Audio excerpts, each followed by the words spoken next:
Hi everyone. Um, I thought I do. It's about Isaiah 40 and something else, which I'll also discuss at the end of this. Isaiah 40 is is about when the Jews were told they can go back to Jerusalem after being exiled. There's a lot of meaning to me, a lot of meaning to other people. Meaning to me and other people because I'm Messianic Jew, and you know, recently have found out that in some parts of my ancestry we have some Jewish ancestry in our family. So it's amazing, and it's amazing how the Lord says, "Seek and you shall find." And I wasn't really seeking, but I was and I wasn't, and I just wanted to learn more about my family history. and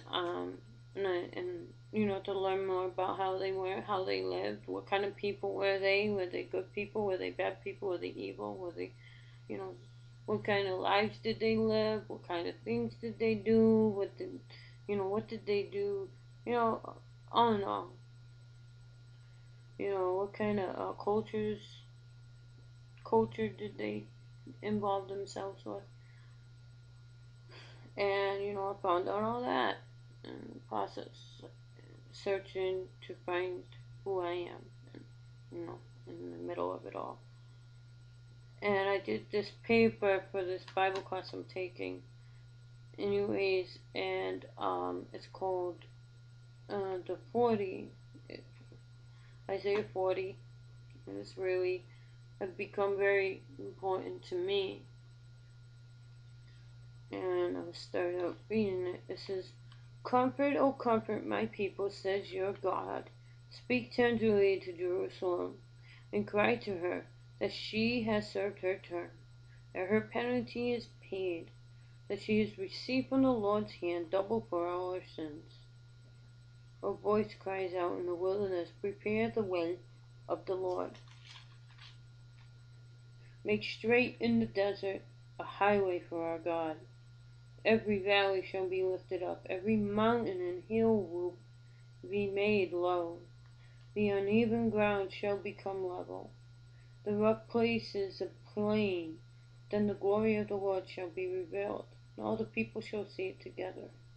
For the mouth of the Lord has spoken." A voice says, "Cry out." And I said, "What shall I cry?" All people are grass, their consistency is like the flower of the field. The grass withers and the flower fades.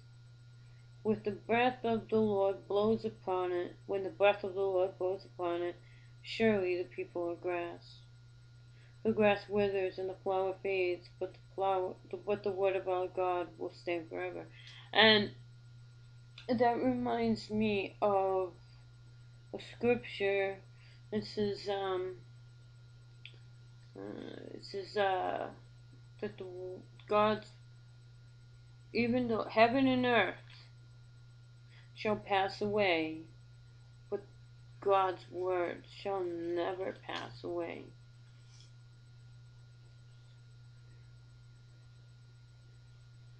And that it will be forever. And it will be unto all generations.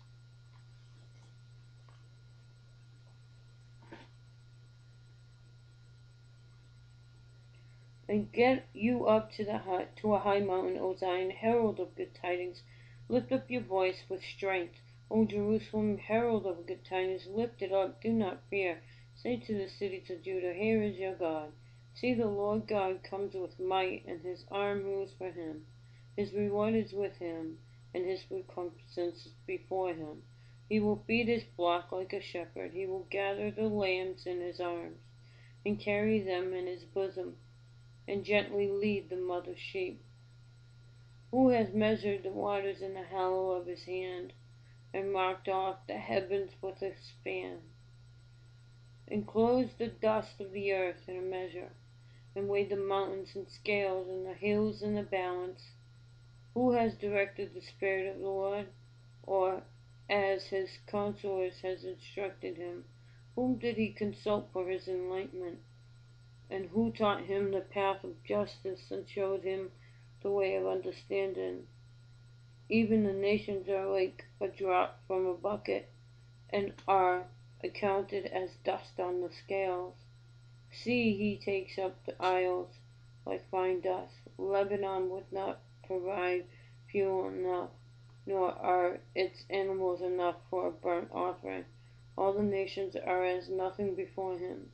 They are accounted by him as less than nothing in emptiness. To whom then will you liken God? Or what likeness compare with him? An idol, a workman casts it, and a goldsmith overlays it with gold and casts for it silver chains. As a gift one chooses mulberry wood that will not rot, then seeks out a skilled artisan to set up an image that will not topple. Have you not known? Have you not heard? Has it not been told you from the beginning? Have you not understood from the foundations of the earth? It is he who sits above the circle of the earth, and its inhabitants are like grasshoppers, who stretches out the heavens like a curtain, and spreads them like a tent to live in, who brings princes to naught, and makes the rulers of the earth as nothing. Scarcely are they planted, scarcely sown. Scarcely has their stern taken root in the earth. When he blows upon them and they wither, the tempest carries them off like stubble. To whom then will you compare me?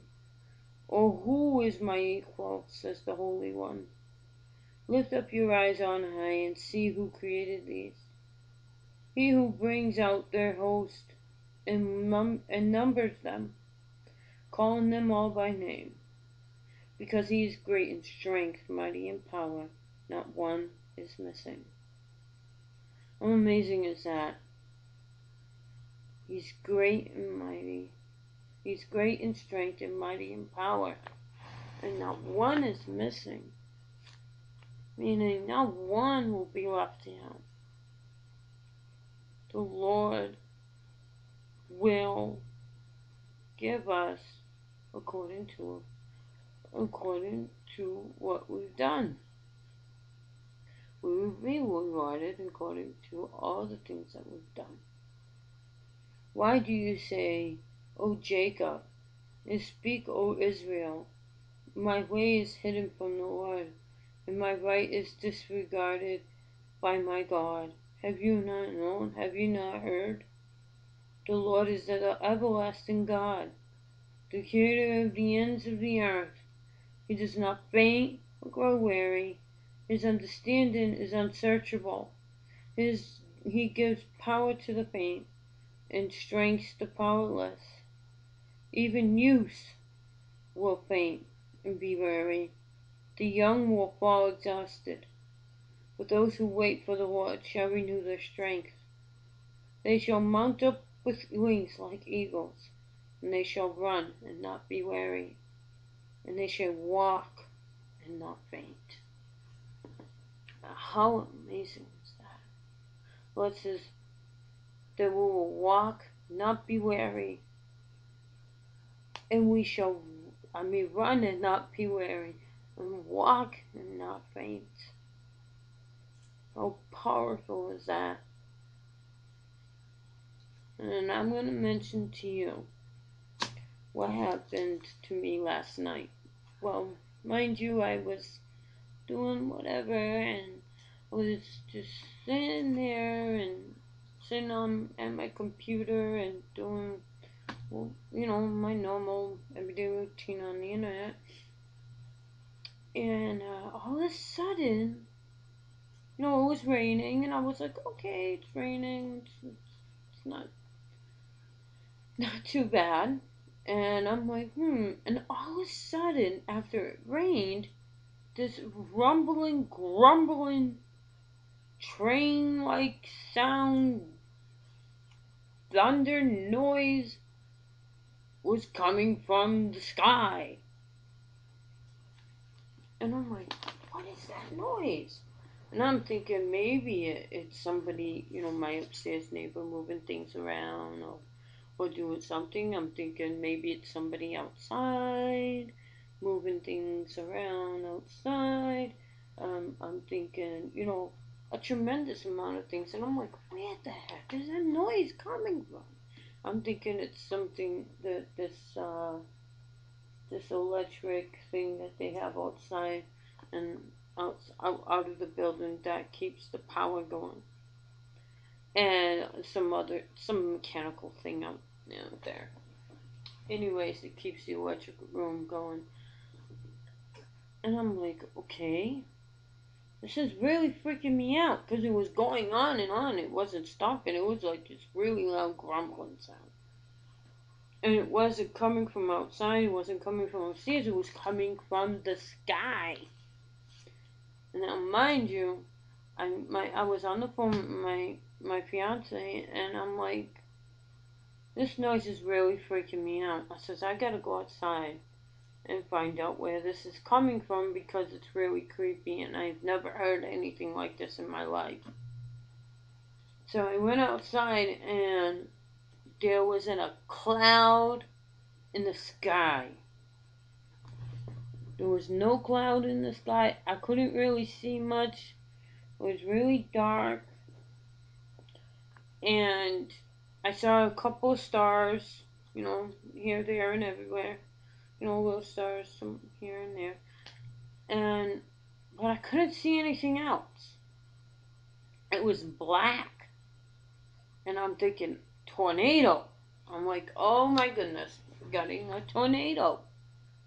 And that was like one of the first things that came to mind.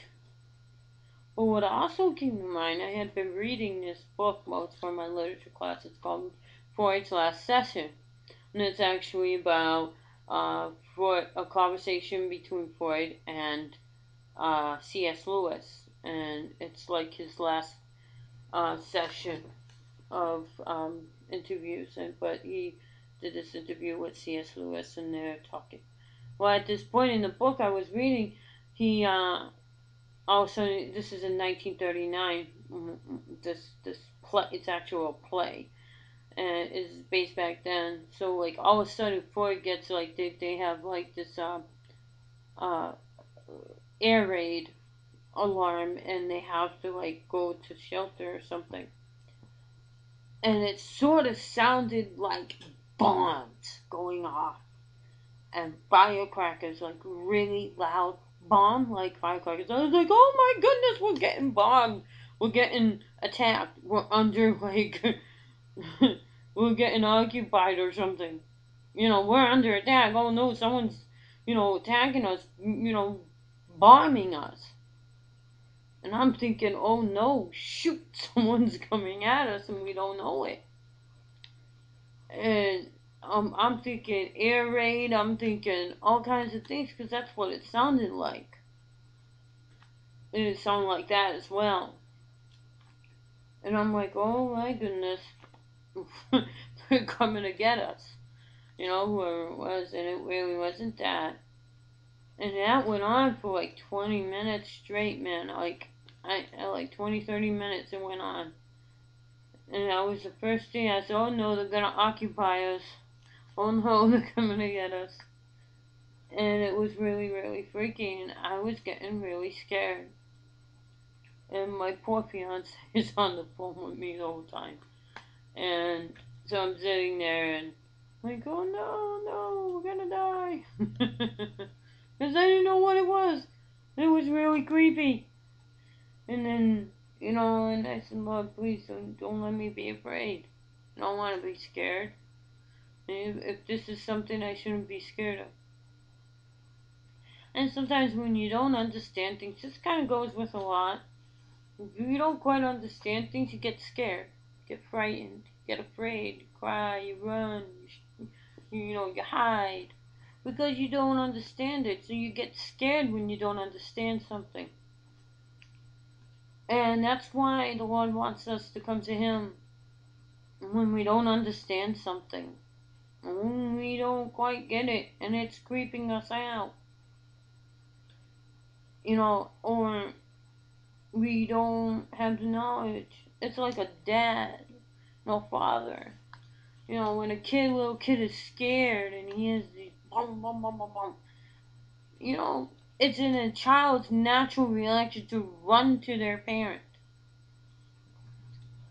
It's their natural reaction to run to their mom and dad and go to and run to them and ask them what it is and ask and telling them to protect them from it. It is in a child's natural instinct to do that. To run to their parent, asking them, "What is this, mommy? Why is there noise?" And it's in their natural instinct to like put their arms around their parents or legs. You see little kids, "Oh, mommy, baby." Mommy, daddy, protect me. Keep me safe from harm.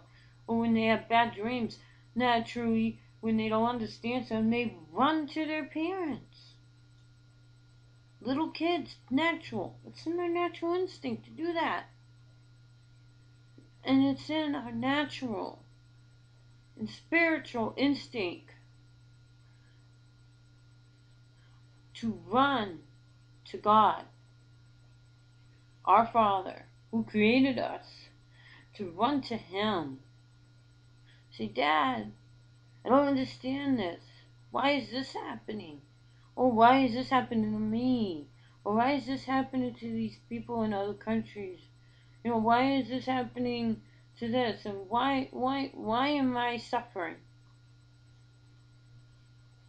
Why is this person suffering? Why am I sick? What is going on?" And then when He does give us the answers, it's in our natural spiritual instinct to say, "Father, protect me from this. Protect me from the evils of the world." That's what He wants us to do. To use our natural instinct that He's given us spiritually, to run to Him. Say, "Daddy, protect me from this. Daddy, I don't understand this. Show me. Explain this to me. Why this has to be. Or why this is happening." And then when you're done asking Him and He gives you the knowledge and He tells you, "Okay, this is why it's happening. This is..." And then, "Father, please protect me from anything that's not of you." That's what He wants.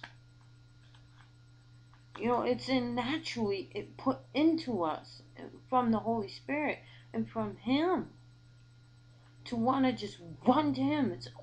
Have you ever noticed when something bad is going on or some kind of trial and any kind of thing, whether you believe in God or not, that it's in your natural instinct to run to want answers? It's in your natural instinct. Have you ever noticed someone that doesn't really exactly believe in God? They say they do, but they kind of lukewarm in their faith. Their natural instinct is to say, "God help us all." Now, when bad things happen, even if somebody doesn't believe in God, what comes out their mouth? "God help us all." What is when natural disasters happen and people are killed or hurt or injured or in critical condition? What is in a person's natural? What is the first thing the person comes out? What is the first thing a person says? "God help us all." That is the first thing that comes out of a person's mouth is, "God help us all." Because it's in our natural spiritual instinct to call upon the one who created us. It is in our natural instinct to call upon Him. That's why that's why it is like a child to their father or mother. When things get scary for them, they run. We need to do that more. Run to our Father. "Daddy, I don't understand this. Help me understand this." And then when He gives you the understanding, "Thank you, Dad. Thank you, Father, for giving me this understanding. Thank you for giving me all this knowledge, Father. Thank you. Now, Father, protect me from what is not of you from the situation. Help me not to be afraid. Help me to call upon you in my distress. That's what he wants. And it scared me. And it was really, really frightening. Because I have never heard that kind of sound ever in my entire life. And when you hear sounds and you're not familiar with it, it's kind of freaky. But it's also kind of interesting. And the Lord said there would be signs in the heavens. And I heard it and I got afraid because I didn't recognize it. We need to be up on watch. And it is really important. It is proof. We are living in these last days. Something is coming on us. And we need to be spiritually, mentally, physically, and emotionally prepared. Most of all, above all those, we need to be spiritually prepared. That is the number one top priority. You need to be spiritually prepared. Yes, it's good to be mentally, physically, and emotionally prepared for these situations, but it is more important to be spiritually prepared than the others. But when you're spiritually prepared, all the others come into play with that. They accent each other. And I'm going to read my paper to you guys. Might take a little bit, so hopefully you can bear with me. It's called A Calling of Comfort for O Israel, God's Chosen People.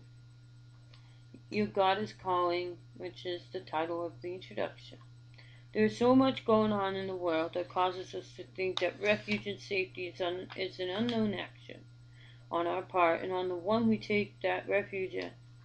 This is due to the fact, with all that is happening with the natural disasters that have happened this current year, than that has gone on in the past 5 years. There have been numerous earthquakes over the Richter scale of 3.0 every day in the most remote parts of the world. So many people are saying that God is nowhere to be found, and He has forsaken us as His children and as human beings as well.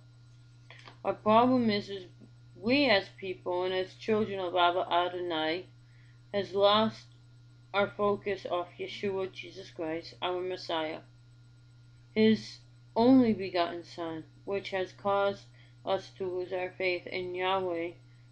For those who watch my videos that don't know Hebrew, Yahweh is God's name. First in all we do, placing His commandments above everything else. Those days are gone and are ones that are of the past. It is very sad and grievous to see things and people haven't changed at all since the day of the prophet Isaiah. People are still acting with an excessive religious spirit. And then I go on to talk about Isaiah 41 through 31, which is what I read earlier. Sorry, itching my eyes. God's call to give comfort to His people. The call of comfort.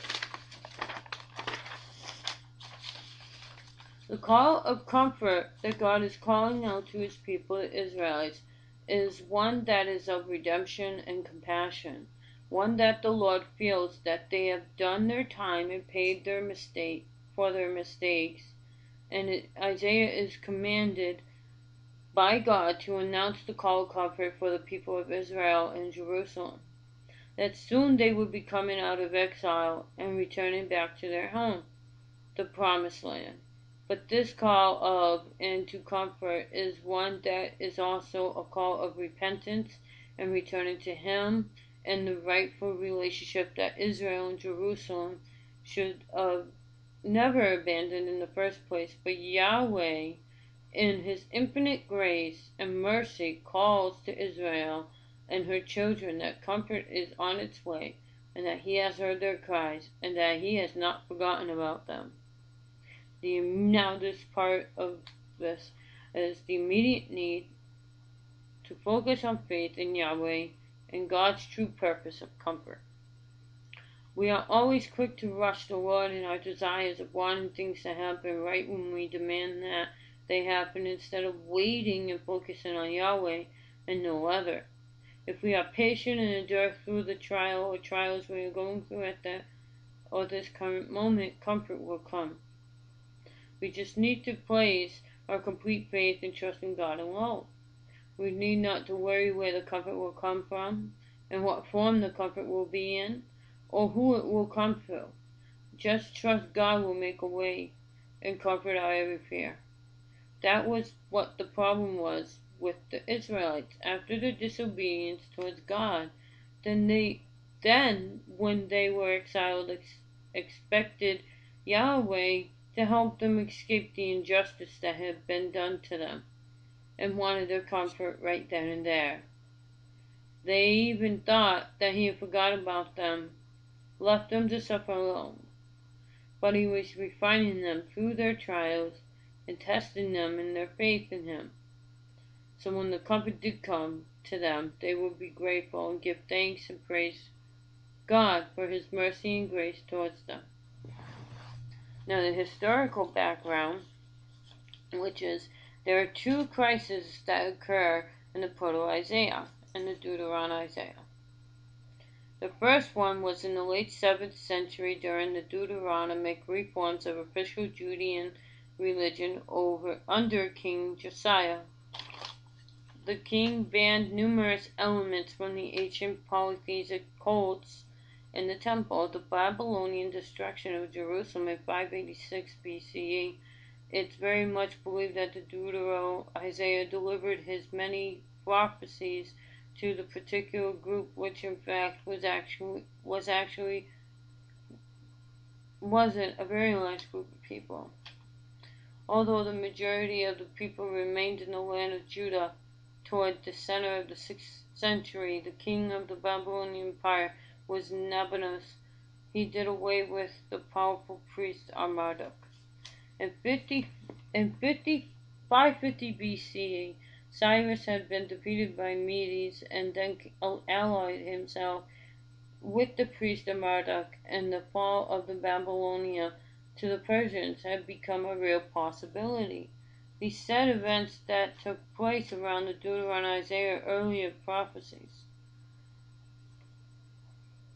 The Jewish people had been taken out of the city of Jerusalem in 3 different ways of exile in 605 BC, 597 BC, and 586 BC.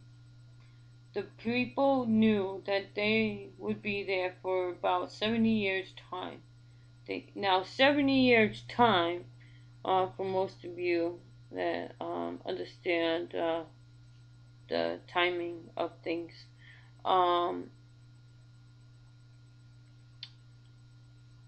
70 years is a generation. That's how long a generation goes for.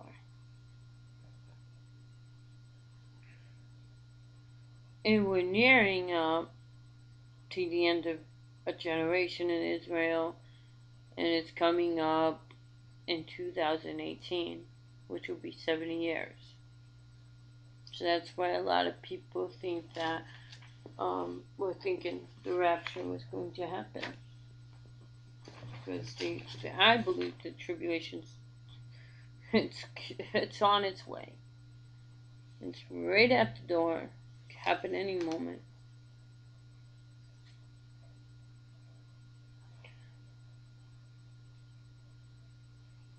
And they did leave in 536 BC when Persia ruled the land. It was more than likely he knew his audience would end up in exile, and he was giving them a message of comfort coming straight from Yahweh. It also gives the presuppositions for the relationship that the Israelites will have with God, while the commandments, the mitzvot, it's a Hebrew for commandments, name all the consequences of the sin against the relationship with God and his people, along with all the blessings and curses to follow. The covenant that was made between Yahweh and his chosen people is one that will act as a fundamental declaration. The servant concept is bound up in the chaos of that time period and is a time of renewal for all of Israel.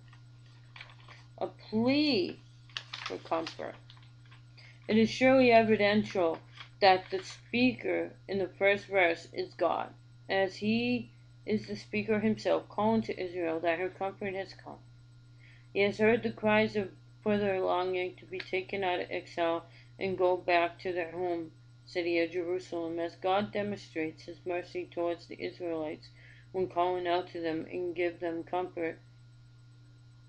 One of the many important key words in the part of Isaiah 40 is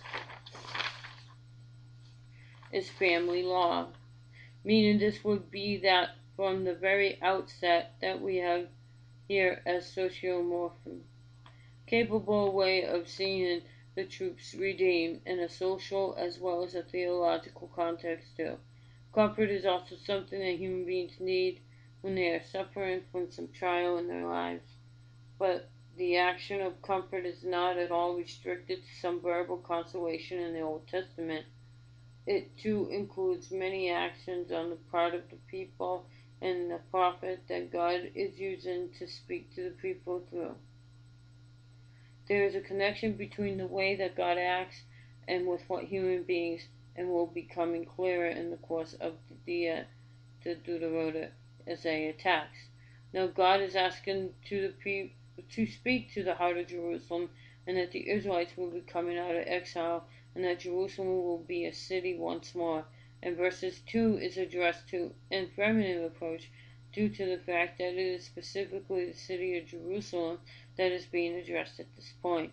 She is also told that in this important announcement that her debt is and will be forgiven, and will be receiving double for all of its transgressions. A. Phillips, which is a commentator, introduces a new viewpoint into the discussion. He assumes that doubling is referring to the length of time involved. The destruction of Jerusalem and the exile lasts longer than a single generation, so the next innocent generation is also involved in the consequences.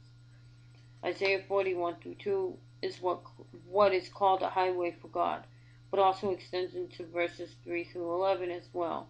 The very first voice that is responding appropriately with first person plurals, 1 Kings 22:19, matches up with Isaiah 41-2, easily and closely to the opening charge of those specific verses in Isaiah.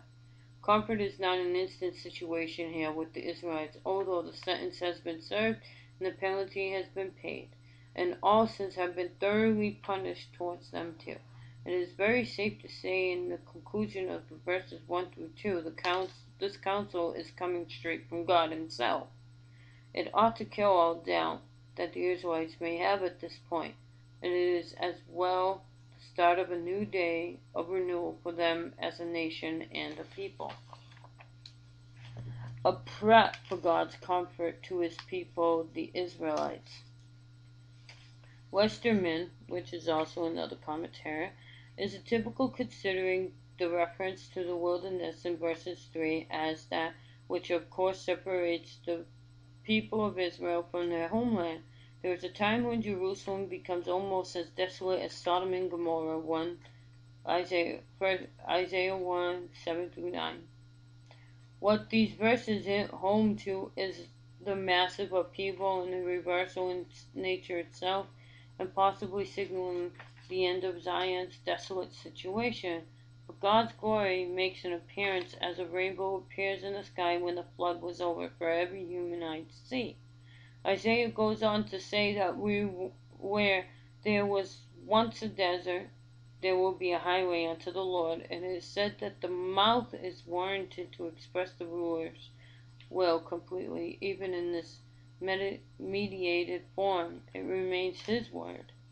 The very content of this message conveys to highly royal edicts commanding the building of a road to that of the beginning of the commission to build said building. God himself is the one who commissioned this building of the imperial highway himself. This is where the evocation of the renewed Exodus tradition truly begins.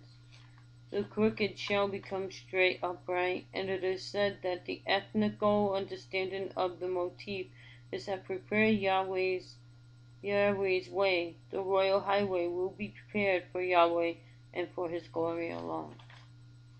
The solution for comfort to the Israelites, the Jews, Isaiah 40:9-31. Isaiah, through revelation from Yahweh, he got word from God of his plans to and of the restoration of Zion for the people that live within her, and also was told that the time of Zion's restoration is at hand. No other city is given the blessing of glad tidings. Under the many images of lambs and nursing mothers, the God's children return to the motherland Zion. The proceeding of the long speech is being made on the behalf of God. Or what we need to understand that the judge of us